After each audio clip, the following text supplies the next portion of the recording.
ilaha illallah Muhammadur Rasulullah. La ilaha illallah Muhammadur Rasulullah.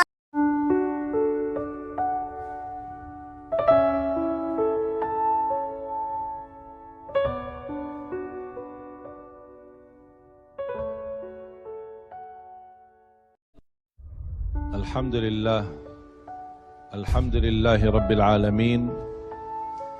Allahumma salli ala Sayyidina Muhammad wa ala ali Sayyidina Muhammad. Kita dalam segala urusan dunia mengambil keputusan kita harus bermusyawarah. Tapi kalau dalam hal ibadah tidak semestinya bermusyawarah. Artinya kalau kita mau laksanakan kewajiban kita, masa kita bermusyawarah dulu? Allah Subhanahu wa taala memanggilkan kita untuk menunaikan salat kita 5 waktu, tidak perlu dimusyawarahkan. Kalau kita sudah mendengar hayya 'alas salah, hayya 'alal falah, segera tunaikan kewajiban kita. Kalau kita perhatikan dalam Al-Quran, banyak ayat-ayat yang Allah Subhanahu wa taala ikatkan salat dengan zakat, atau bahasa lain salat dengan infak, sebagaimana firman Allah Subhanahu wa taala di suratul Baqarah, dan saya yakin semuanya hafal. A'udzu billahi minasyaitonir rajim. Bismillahirrahmanirrahim. Alif lam mim. Dzalikal kitabu la raiba fihi hudan lil muttaqin. Alkitab ini petunjuk bagi siapa? Bagi muttaqin. Dan Allah menjelaskan sifat-sifat mereka. Kalau kita ingin meniru mereka, ingin bergabung bersama mereka, ingin menjadi seperti mereka, ikutilah penjelasan Al-Quran. Siapa sih al-muttaqin ini? Allah Subhanahu wa taala sebutkan, alladzina yu'minuna bil ghaibi wa yuqimuna as-salata wa mimma razaqnahum yunfiqun.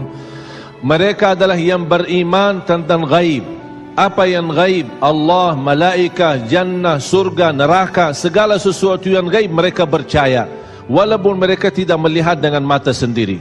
Dan sifat mereka alladzina yuqimuna as-salah. Beda artinya yuqimuna as-salah sama yusallun. Ada orang hanya kerjakan salat, tapi ada orang mendirikan salat. Ada 2 orang salat di saf pertama, sama-sama ruku', sama-sama sujud, sama-sama membaca Al-Quran, tetapi satu diterima oleh Allah, satu tidak diterima oleh Allah. Apa persoalannya? Karena satu menghadap Allah dengan hatinya, dan satu hanya menghadap Allah dengan fisik badannya. Makanya kita melihat orang yang salat dengan hatinya, nikmat salatnya, bisa tenang bacaannya, tenang rukuknya, tenang sujudnya. Beda sama orang yang buru-buru melaksanakan salat. Saya pernah masuk satu masjid, habis saya tahiyatul masjid duduk. Saya melihat seorang baru masuk dan juga tahiyatul masjid. Saya melihat gerakan salatnya, subhanallah, bukan subhanallah, na'udzubillah, luar biasa cepat. Saya hanya menangkapi bacaan gerakan salatnya. Saya baca Al-Fatihah, saya baru selesai waladdallin amin, dengan saya mencuba bagaimana bandingkan bacaan Al-Fatihah dengan salat beliau, dia sudah sampai ke tahiyat, padahal baru saya selesai surat Al-Fatihah. Salat apa ini yang kita kerjakan? Banyak orang-orang berlomba-lomba seolah-olah ada juara. Siapa yang paling cepat selesai salat dapat juara 1. Inilah yang terjadi dalam keadaan kita. Makanya kita merasa tidak nikmat salat kita. Yang kita hanya kejar seminar khusyuk dalam salat, latihan khusyuk dalam salat. Sebenarnya Bapak Ibu biar faham, tidak ada perintah dalam Al-Quran memerintahkan salat yang khusyuk. Tidak ada perintah dari Rasul salat yang khusyuk. Salat khusyuk itu apa? Salat yang khusyuk hasil dari salat yang tenang. Allah perintahkan ketenangan dalam salat. Ar-Rasul SAW memerintahkan ketenangan dalam salat.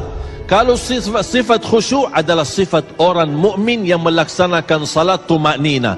Qad aflahal mu'minun alladzina hum fi salatihim khashi'un. Ketika ada seorang datang ke masjid di zaman Rasulullah sallallahu alaihi wasallam, masuk masjid, tahiyatul masjid, selesai salat, dia datang kepada Rasul mau salaman, Rasul tidak menjawab.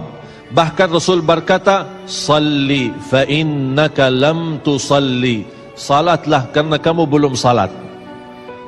Dia pergi ke depan, salat lagi, selesai balik lagi bertemu Rasul, mau salaman, Rasul SAW tidak menjawab. Salli fa innaka lam tusalli, salat dulu karena kamu belum salat.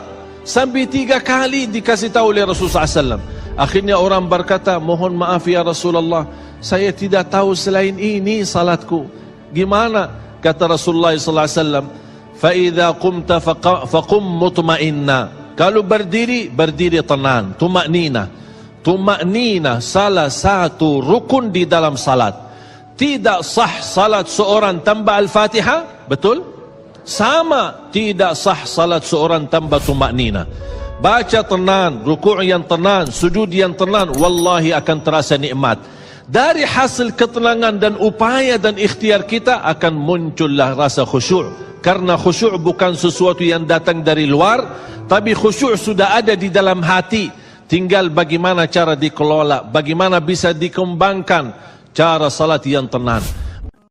La ilaha illallah.